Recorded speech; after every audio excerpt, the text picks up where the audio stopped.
Bowl up there in Michigan. Certainly one of the fastest tracks, I think, next to Indianapolis. Of course, I'm a little bit biased there. So talk with us a little bit about the Monster Energy race going on tomorrow. And, Matt, you can have the final word as well. Go ahead, Steve. I think while Denny Hamlin is going to start on the pole in the last couple of years, this has been a Ford track. Long term, by the time they get to that 400-mile marker, I think that we're going to see some of these drivers coming to the side. We're going to see Brad Keselowski. We're going to see Kevin Harvick. Clint Boyer won a shortened race just 8 weeks ago or something like that at Michigan. I think that you're going to see some of these drivers come right back up to the top. I think we're going to see the usual suspects. Martin Truex Jr. will probably be there at the same time. Kyle Busch will probably threaten at some points in the race. But at the end of the day, I'm thinking that it's going to be Brad Keselowski that will take it to victory lane. Matt, you've got the final word for Steve in our NASCAR segment. Go ahead, sir.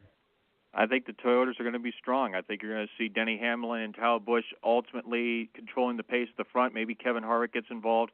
But I think eventually, as we get into the second half, into that final segment, I think you're going to start seeing the situation shift to the way it's been the last year or so, and that's where that 78 car Martin Truex is going to take over from there. And I think he's got motivation. I think he feels like he let one get away last weekend in Watkins Glen against Chase Elliott. I think it's redemption time, and at least in his eyes it is. And I think you're going to see a very strong run. I think Martin Truex Jr. is going to take the checkered flag at Michigan coming up tomorrow. All right, what happens? He certainly won checkered flag. Hopefully he'll be able to keep enough fuel in his car to make that happen. Steve Wilson, Executive Chief Publisher of Editor-in-Chief, I'll get it right, of Speedway Digest, our official NASCAR contributor. Where can people find your work and your masterpieces, sir? You can follow us on Twitter at Speedway Digest, Facebook.com/Speedway Digest, and SpeedwayDigest.com. Thanks a lot, guys. I appreciate you having me on. All right, buddy. You have yourself a good weekend, good race weekend. Steve Wilson, Chief, I don't know why I can't say that, Editor-in-Chief of Speedway Digest, our contributor.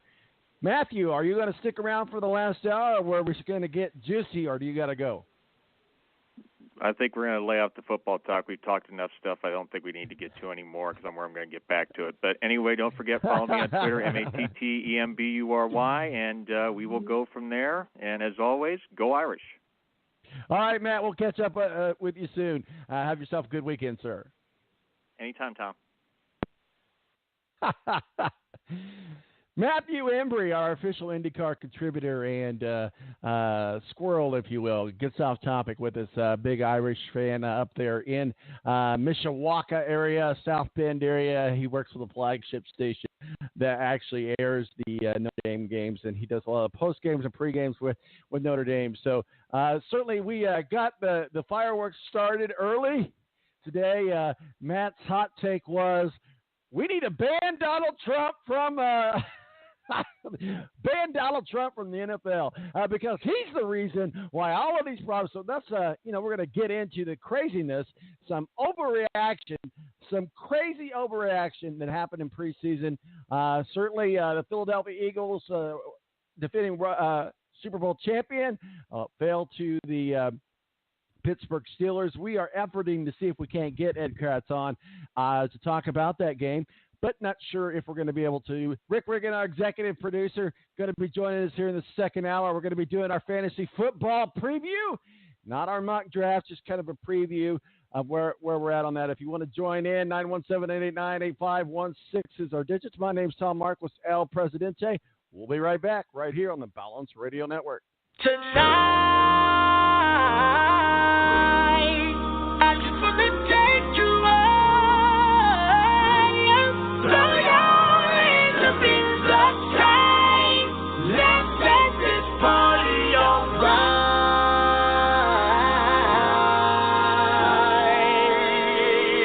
Players, put your pinky rings up to the moon. Girls, what y'all trying to do?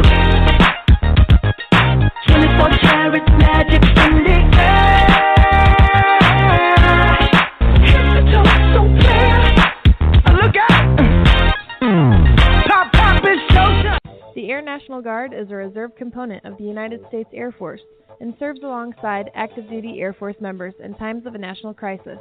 In addition, the Air Guard serves the state and local community in a wide range of capacities. The reason people join the Air Guard is as diverse as our members and includes such reasons as a deep desire to serve their country, money for college, travel, new job skills, and the pride that goes along with belonging to the greatest military organization in the world. I joined because I felt a calling to serve my country, but I didn't want to be far away from my family, so the Indiana Air National Guard was a perfect fit for me.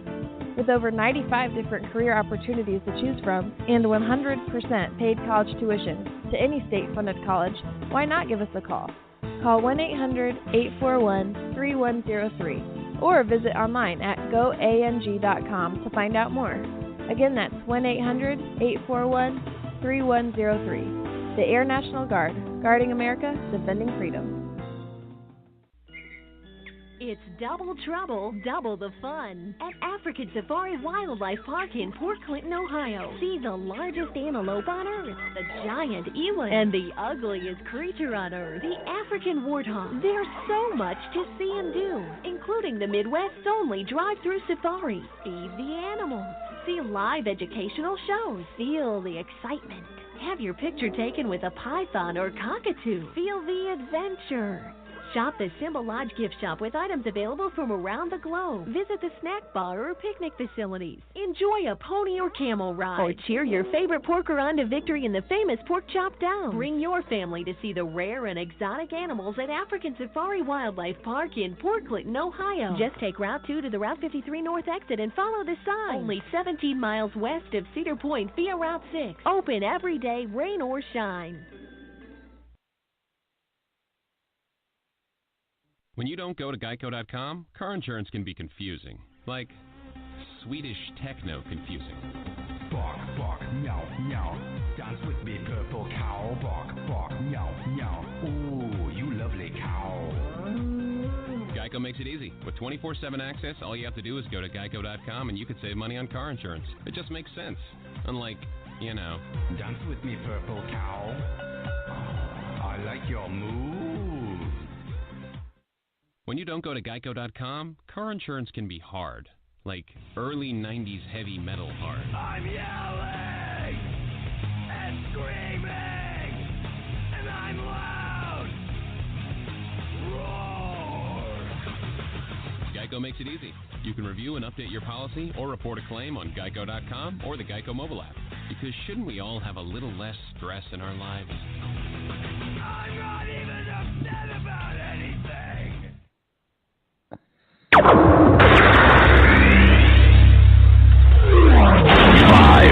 4, 3, 2, 1, 0. Let's start the party.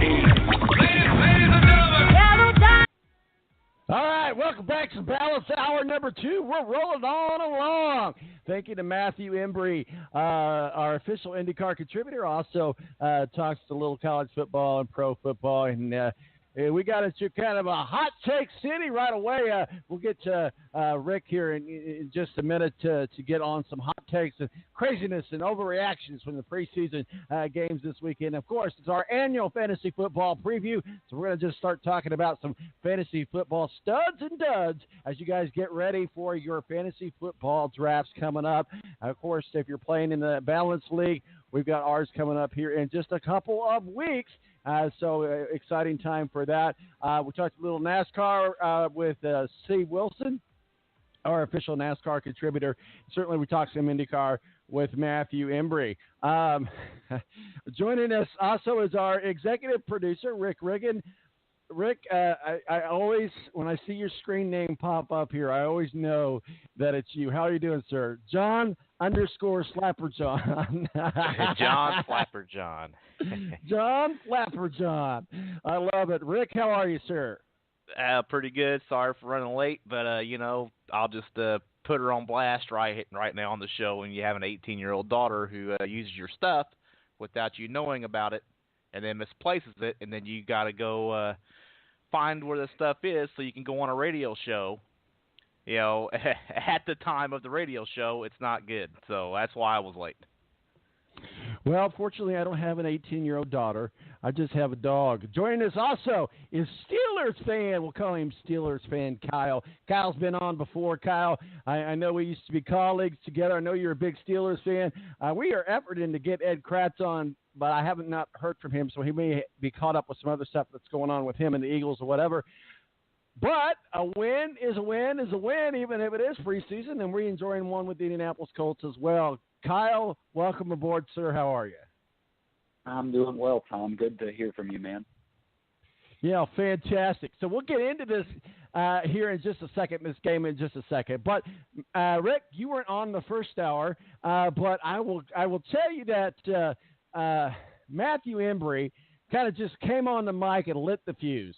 And he's like, before we do anything else, the only way we're going to do this is if we ban Donald Trump from, I know it's not a political show, but, hey, unfortunately, it has gotten talking about overreactions. That's kind of where we're going with this. We should ban Donald Trump from the the NFL, because he's going to ruin it like he did, like he ruined the XFL or UHL, I don't know. And he went on this little rant. I said, Donald Trump isn't ruining it. The fans are the ones who aren't happy. So let's just start with kind of these overreactions on the preseason game, then we'll get into the Steeler game as well. We'll start with you, Kyle, as we look at the preseason start, and we're going into this ridiculous kneeling story yet again, because the media keeps making it a story. I believe I read only 35 players in the entire NFL took a knee. But you would have thought, the way the media coverage took the coverage on this, that it was the entire NFL. So go ahead. What are your thoughts, Kyle?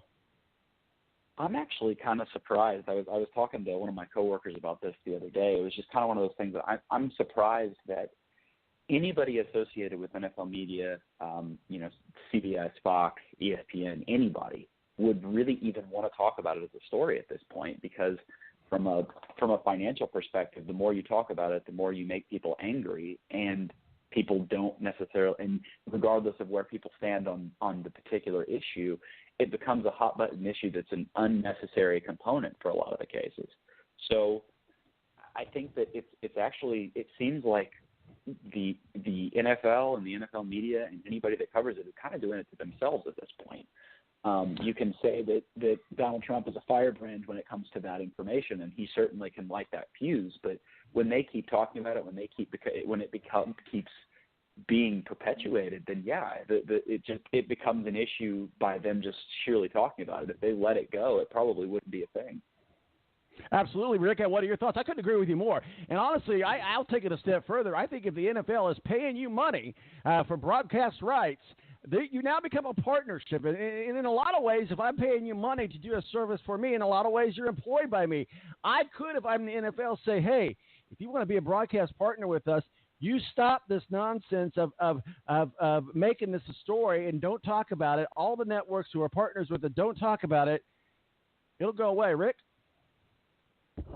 At some point down the road, the players are going to start losing money because of it, because all the networks have taken a 20% drop in ratings. So that's about $600 million the NFL has lost, and the only way they make that is start paying the players a little less.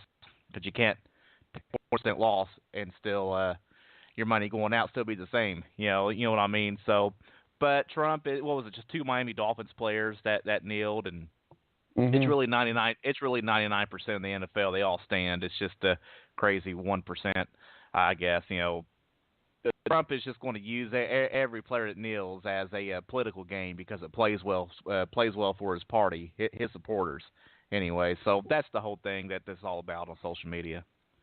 Oh, absolutely, and here's the thing: Donald Trump. I'm not going to. This isn't a political show, but let's make no bones about it. Donald Trump is a fire starter. We know that.